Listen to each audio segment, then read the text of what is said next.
Good morning. Welcome, Humanities team. Today we will review the formative assessment plan for the Humanities Department, our unit on identity, power, and perspective. The goal of this PLC is to show how assessments that measure learning can also nurture growth, honor student voices, and create safe, collaborative educational environments for our learning partnerships. This unit invites students to analyze rhetorical strategies, interpret cultural and historical contexts, and synthesize arguments with credible evidence. Each skill is a way for students to see themselves as learning partners and capable thinkers whose perspectives matter. These skills prepare them for the summative assessment, but more importantly, they build confidence in their own voice. Let's be honest, raise your hand if you have ever had a student go into a full-on panic attack at the mere mention of an assessment. That is why this work matters. We can design assessments that reduce anxiety, build confidence rather than fear, and accurately assess what the student has learned. Formative assessment is one of the most powerful tools for promoting learning.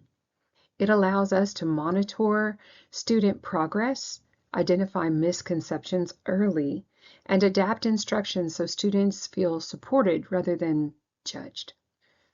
When students see assessment as feedback for growth, they are more willing to take risks and engage deeply.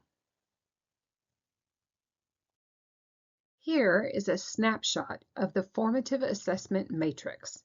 Each row connects a concept to a formative question. The depth of knowledge, and the Bloom's level, anticipated misconceptions, remediation strategies, and assessment activities. This structure ensures assessments are powerful, purposeful, and standard aligned, but also responsive to students' needs. It helps us to anticipate where students may struggle and plan supports, both in class and at home, that affirm student efforts.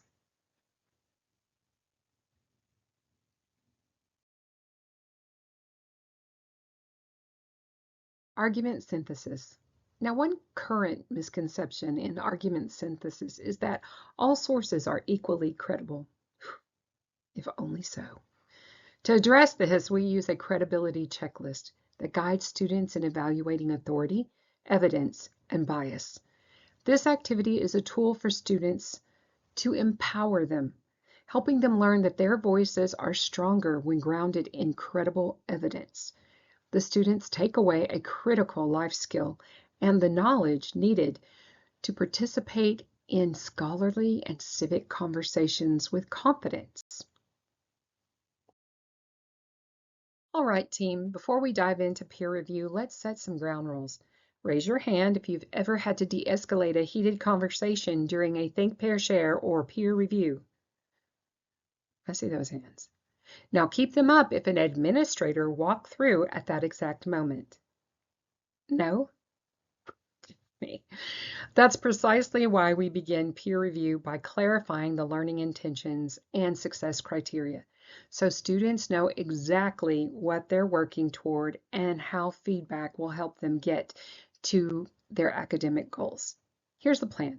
We explicitly teach the peer review process and model expectations before students ever begin.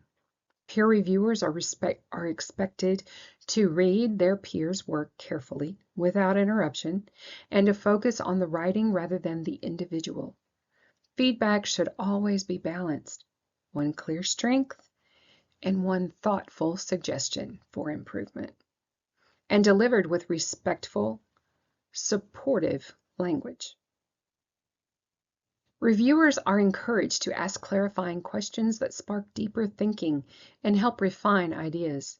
Sharing feedback must be constructive, with reviewers offering to assist in revisions and reflecting on what they learned from the process.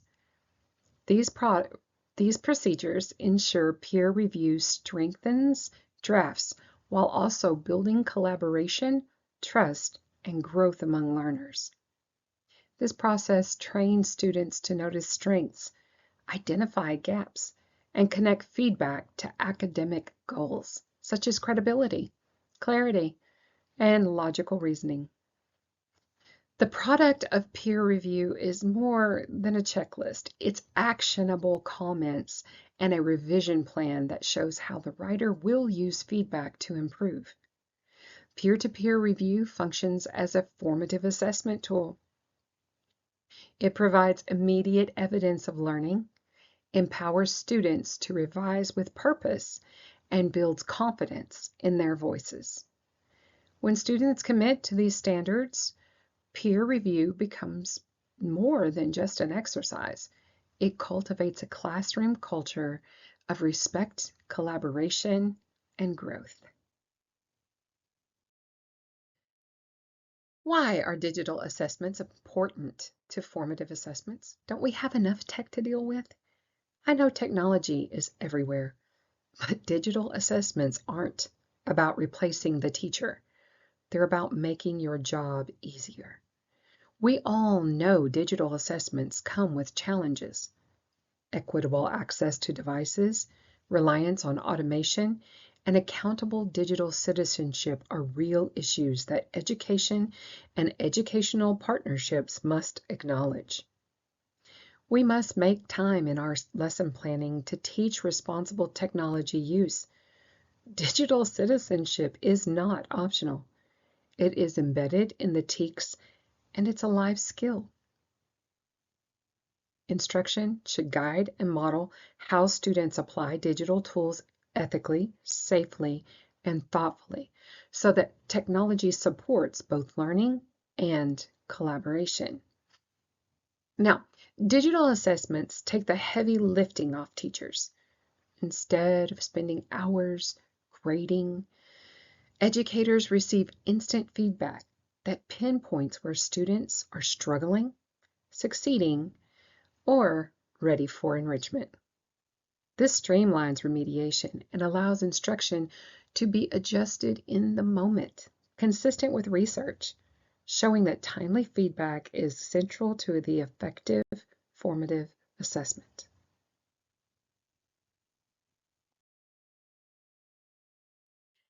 Here is a low-risk digital formative assessment in Google Forms because it is the most thorough tool for higher-level learning objectives.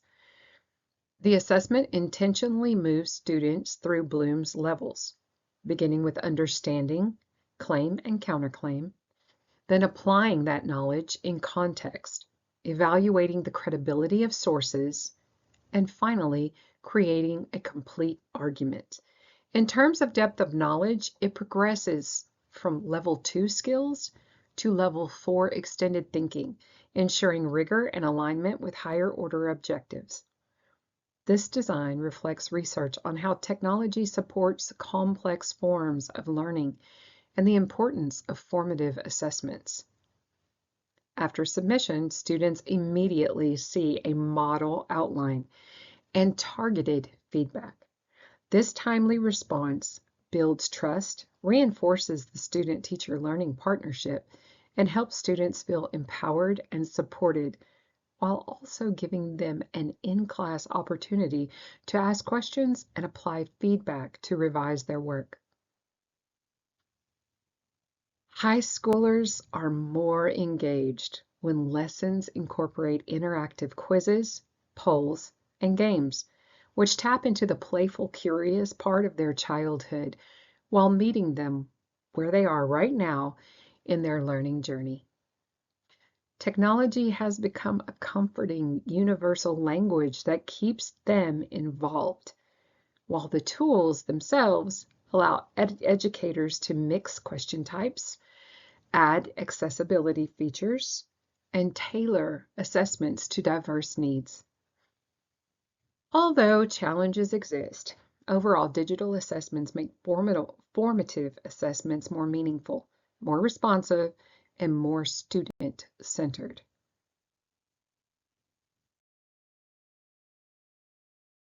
Formative assessment data is only useful if it leads to action. When we see students misjudge bias, we reteach using targeted examples. If students demonstrate mastery, we move them into enrichment activities. The cycle, identify misconceptions, reteach, enrich, ensures that all learners progress toward mastery. It communicates to students that mistakes are part of learning and every step forward is celebrated. Ethical reporting progress is not just about scores.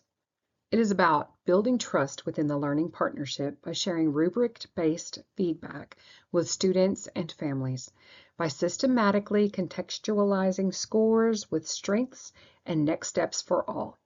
This approach makes progress transparent, constructive, and supportive of student learning. Families hear where a student is meeting the learning objectives, where they need remediation, and next steps to progress. Students feel encouraged to keep growing and learning because they are supported at home and school. Feedback is the heart of formative assessment. In summary, the matrix organizes formative assessments, the digital tools provide immediate feedback, and the reflection process supports students toward mastery. Together, these practices meet standards and promote quality work. But more importantly, they affirm student dignity, build confidence within the learning partnership, and create a culture of growth. The next time we say the word assessment, instead of panic, students will take a deep breath and confidently engage in the learning process.